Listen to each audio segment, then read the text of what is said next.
3ാം ക്ലാസ്സിലെ തദ്രീബു തിലാവയിലെ 8ാമത്തെ പാഠം നോക്കൂ. വഹദത്തു സാമിന 8ാമത്തെ പാഠം. ഷഹർ മാസം, ജുമാദൽ ഊല മാസത്തിലാണ് അത് എടുക്കേണ്ടത്. അദദൽ ഫുസൂൽ ക്ലാസുകളുടെ എണ്ണം 26 ക്ലാസുകളാണ്. മക്ത ഷഹർ മിൻ അവ്വൽ സൂറത്തുൽ ഫത്ത്ഹ് ഇല ആഖിരി സൂറത്തുൽ കാഫ്. സൂറത്തുൽ ഫത്ത്ഹിന്റെ ആദ്യം മുതൽ കാഫ് സൂറത്തിന്റെ അവസാനം വരെയാണ് എടുക്കേണ്ട സൂറത്തുകൾ.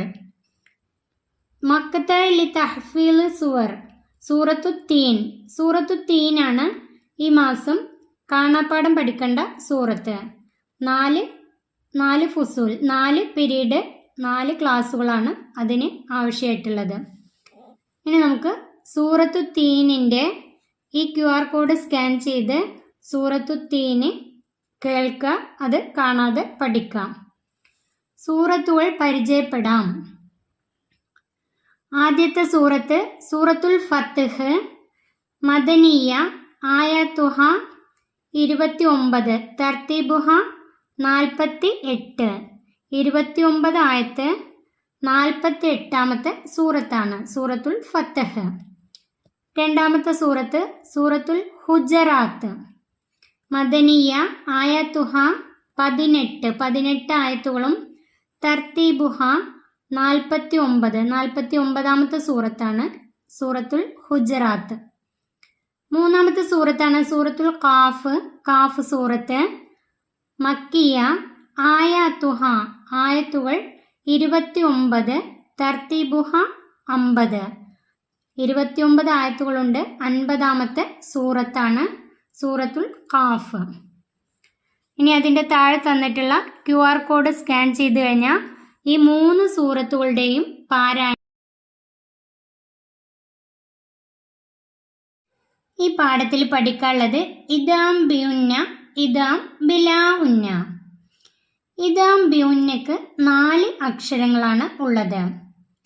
ഇദാം ബിലാ ഉന്നക്ക് 2 അക്ഷരങ്ങളാണ് ഉള്ളത്.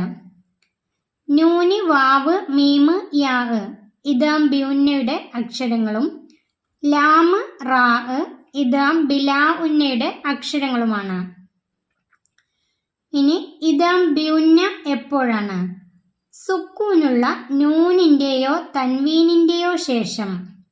സുക്കൂനുള്ള നൂനിൻ്റെയോ തൻവീനിൻ്റെയോ ശേഷം നൂന്, വാവ്, മീമ്, യാ ഇതിലേതെങ്കിലും ഒരക്ഷരം വന്നാൽ നൂനിനെയും തൻവീനിനെയും ശേഷമുള്ള അക്ഷരത്തിൽ ലയിപ്പിച്ച് ശ്രദ്ധ ചെയ്ത് മണിച്ച് ഉച്ചരിക്കണം. ഇതിനാണ് ഇദാം ബിയുന്ന എന്ന് പറയുന്നത്. അതുപോലെ സുക്കൂനുള്ള നൂനിൻ്റെയോ തൻവീനിൻ്റെയോ ശേഷം ലാമോ റാഓ വന്നാൽ നൂനിനെയും തൻവീനിനെയും ശേഷമുള്ള അക്ഷരത്തിൽ ലയിപ്പിച്ച് ശ്രദ്ധ ചെയ്ത് മണിക്കാതെ ഉച്ചരിക്കുന്നതിനാണ് ഇദാം ബിലാ ഉന്ന എന്ന് പറയുന്നത്. ഇനി നമുക്ക് ബാക്കി നോക്കാം. അൽ ഇദാമും ബിയുന്ന വ ബിലാ ഉന്ന. ഇദാമും ബിയുന്നയും ഇദാമും ബിലാ ഉന്നയും. സുക്കൂനുള്ള നൂനിൻ്റെയോ തൻവീനിൻ്റെയോ ശേഷം നൂന്, വാവ്, മീമ്, യാ, ലാമ്, റാ എന്നീ അക്ഷരങ്ങൾ വന്നാൽ ആ നൂനിനെയും തൻവീനിനെയും ശേഷമുള്ള അക്ഷരത്തിൽ ലയിപ്പിച്ച് ശ്രദ്ധ ചെയ്ത് ഉച്ചരിക്കണം.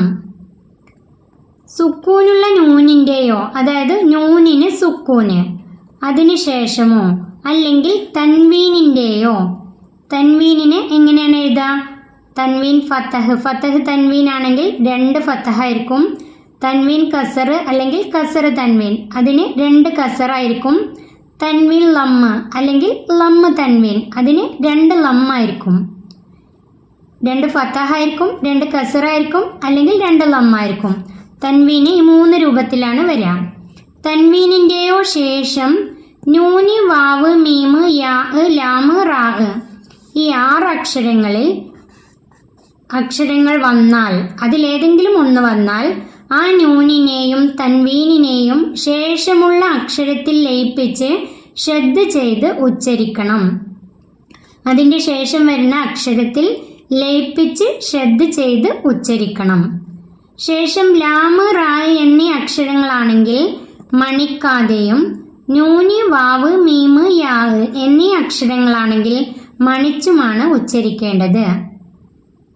ശ്രദ്ധ ചെയ്ത് ഉച്ചരിക്കുമ്പോൾ അതിന് ശേഷം വന്ന അക്ഷരം ലാമു റാവു ആണെങ്കിൽ അതിന് മണിക്കാതെ ഉച്ചരിക്കണം.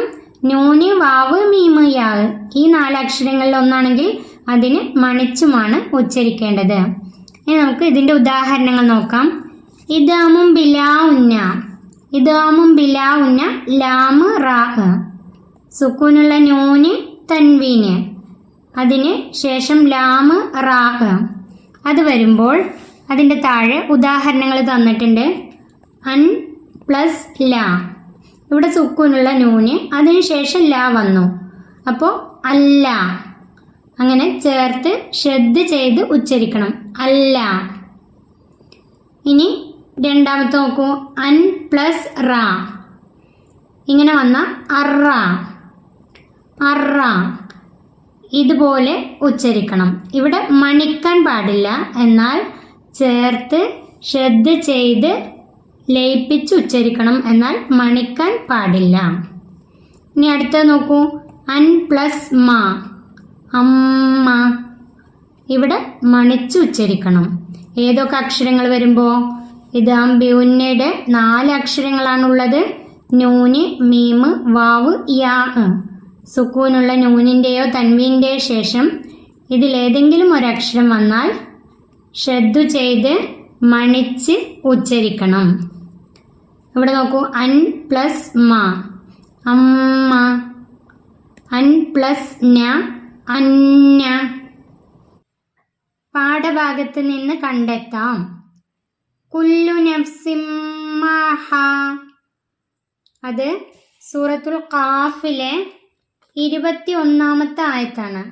കുല്ലു നഫ്സിൻ മാഹ, സൂറത്തുൽ ഖാഫിലെ 21ാമത്തെ ആയത്ത്.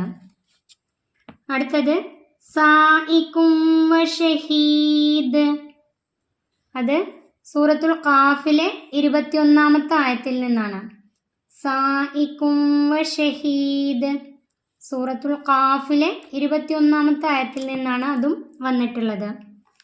മൂന്നാമത്തെ ഷൂബം വഖബായില, സൂറത്തുൽ ഹുജറാത്തിലെ 13ാമത്തെ ആയത്ത്. സൂറത്തുൽ ഹുജറാത്തിലെ 13ാമത്തെ ആയത്ത്. ഷൂബം വഖബായില 13ാമത്തെ ആയത്ത്, സൂറത്തുൽ ഹുജറാത്ത്. പദങ്ങൾ എഴുതി പരിശീലിക്കാം. ഇത് ഇവിടെയൊക്കെ എഴുതാണ് വേണ്ടത്. അയ്യക്കുല, സുക്കൂനുള്ള നൂനിന് ശേഷം യാ വന്നപ്പോൾ സുക്കൂനുള്ള നൂനിന് ശേഷമുള്ള അക്ഷരത്തിൽ ലയിപ്പിച്ച് ശ്രദ്ധ ചെയ്ത് മണിച്ച് ഉച്ചരിക്കണം. അഫൂറുർ റഹീം, തൻവീന് ശേഷം റാ വന്നപ്പോൾ തൻവീനിനെ ശേഷമുള്ള അക്ഷരത്തിൽ ലയിപ്പിച്ച് ശ്രദ്ധ ചെയ്ത് മണിക്കാതെ ഉച്ചരിക്കണം. തുൽ ഉന്നലീദ്, തൻവീന് ശേഷം നൂന് വന്നപ്പോൾ തൻവീനിനെ ശേഷമുള്ള അക്ഷരത്തിൽ ലയിപ്പിച്ച് ശ്രദ്ധ ചെയ്ത് മണിച്ച് ഉച്ചരിക്കണം. അപ്പോൾ നിങ്ങൾക്ക് മനസ്സിലായിട്ടുണ്ടാവും. മിം മസീദ് ഖൈറൽ ലഹും റിസ്ഖൻ ലിൽ ഇബാദ് തവ്വാബുർ റഹീം മൻ യഖാഫു.